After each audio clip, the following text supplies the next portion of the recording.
A'udzu billahi minasyaitonir rajim. Bismillahirrahmanirrahim. Alhamdulillahi rabbil alamin. Wahdahu wassalatu wassalamu ala asyrafil anbiya'i wal mursalin wa ala alihi wa sahbihi wasallam ajma'in. Amma ba'd.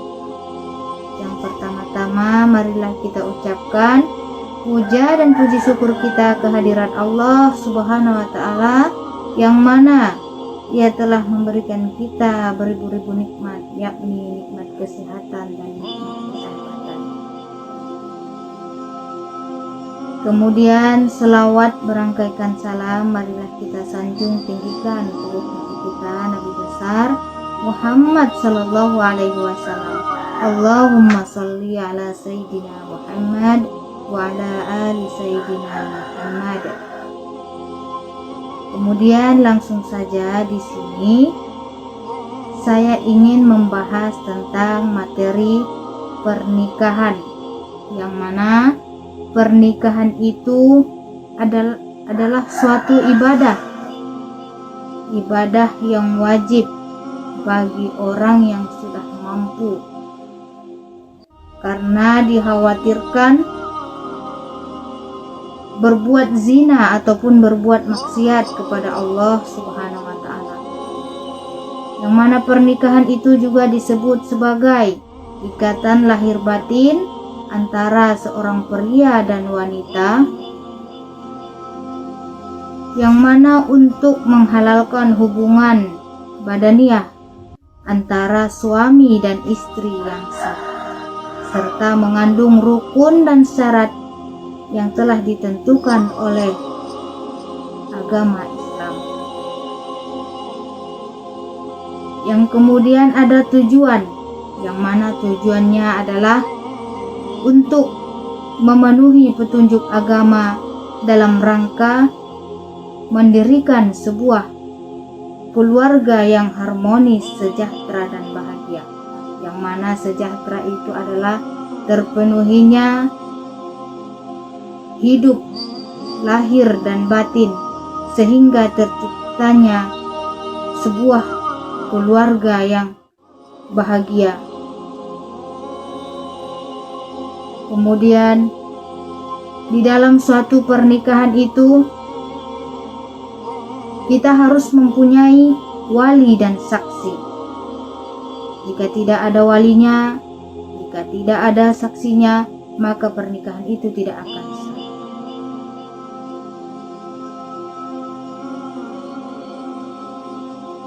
Sebagaimana yang kita telah ketahui di dalam surah Ar-Rum ayat 21, A'udzu billahi minasyaitonir rajim. Bismillahirrahmanirrahim. Wa min ayatihi an khalaqalakum min anfusikum azwajan litaskunu ilaiha wa ja'ala bainakum mawaddatan wa rahmah. Inna fi dzalika laayatin liqaumin yatafakkarun. Yang mana artinya di sini kita dapat menyimpulkan bahwasanya Allah Subhanahu wa taala menciptakan kepadamu istri-istri dari sejenismu, yang mana dijadikannya di antara keduanya kasih dan sayang, serta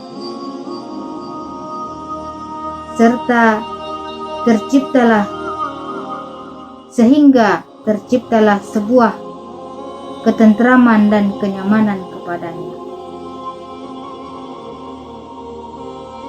Dan di dalam hadis juga disebutkan, yang mana Rasulullah Shallallahu Alaihi Wasallam bersabda, barang siapa di antara kamu yang sudah mampu akan beban menikah, maka hendaklah ia menikah. Karena dengan menikah lebih dapat memejamkan mata, ataupun lebih dapat menjaga kemaluan. Akan tetapi, jika dia belum sanggup ataupun belum mampu untuk menikah, maka dia harus rajin berpuasa. Karena dengan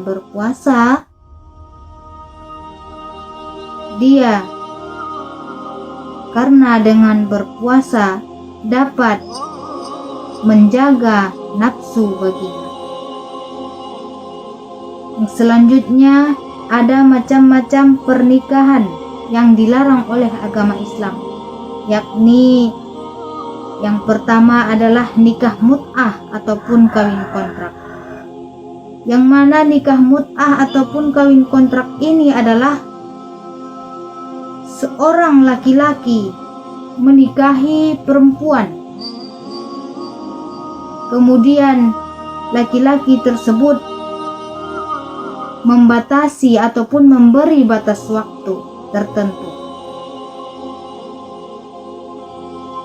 dan dia memberikan makanan, pakaian ataupun kebutuhan sehari-hari si wanita tersebut. Akan tetapi, setelah batas waktu yang telah ditentukan itu telah habis, maka mereka akan berpisah tanpa ada talak dan warisan. Maka menikah yang seperti ini adalah suatu pernikahan yang telah dilarang oleh agama Islam. Selanjutnya, nikah sigor, yang mana nikah sigor ini dapat kita artikan sebagai kekosongan, yang mana seorang laki-laki dan perempuan menikah, akan tetapi tidak ada mahar di antara keduanya. Kemudian nikah tahlil, yang mana nikah tahlil ini adalah menghalalkan sesuatu yang haram. Contohnya, seorang laki-laki menikah dengan seorang perempuan yang telah ditalak 3 oleh suaminya dan telah selesai masa iddahnya, dengan niat agar wanita tersebut halal bagi suami yang pertama. Kemudian nikah poliandri, yang mana nikah poliandri ini adalah seorang wanita menikah dengan banyak laki-laki ataupun dengan banyak suami. Maka pernikahan ini tidak dibolehkan oleh agama Islam. Kemudian nikah sesama jenis, yang mana pernikahan ini adalah pernikahan antara laki-laki dengan laki-laki, pernikahan antara wanita dengan wanita.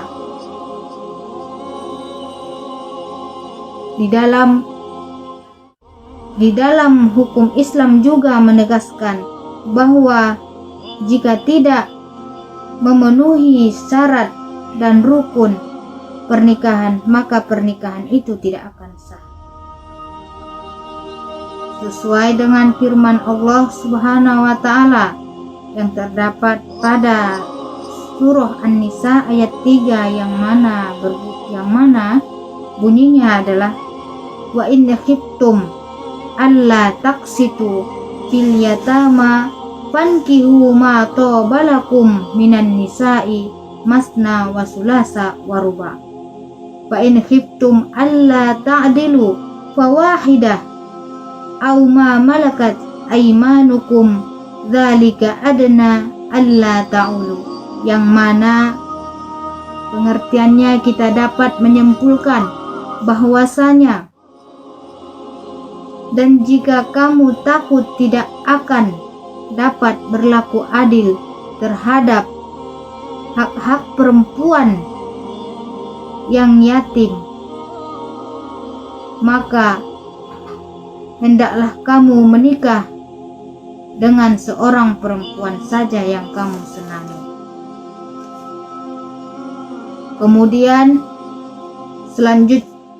Kemudian ada hikmah pernikahan, Di dalam pernikahan itu kita mendapat hikmah, yakni kesehatan. Kita mendapat kesehatan. Kemudian motivator kerja keras, dan yang selanjutnya bebas fitnah. Baiklah,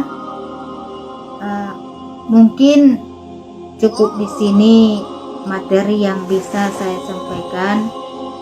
Jika ada kata-kata yang kurang ataupun penjelasan yang masih kurang jelas, saya meminta maaf kepada sahabat-sahabat semua, ataupun khususnya kepada ustazah. Dan yang terakhir, Assalamualaikum warahmatullahi wabarakatuh.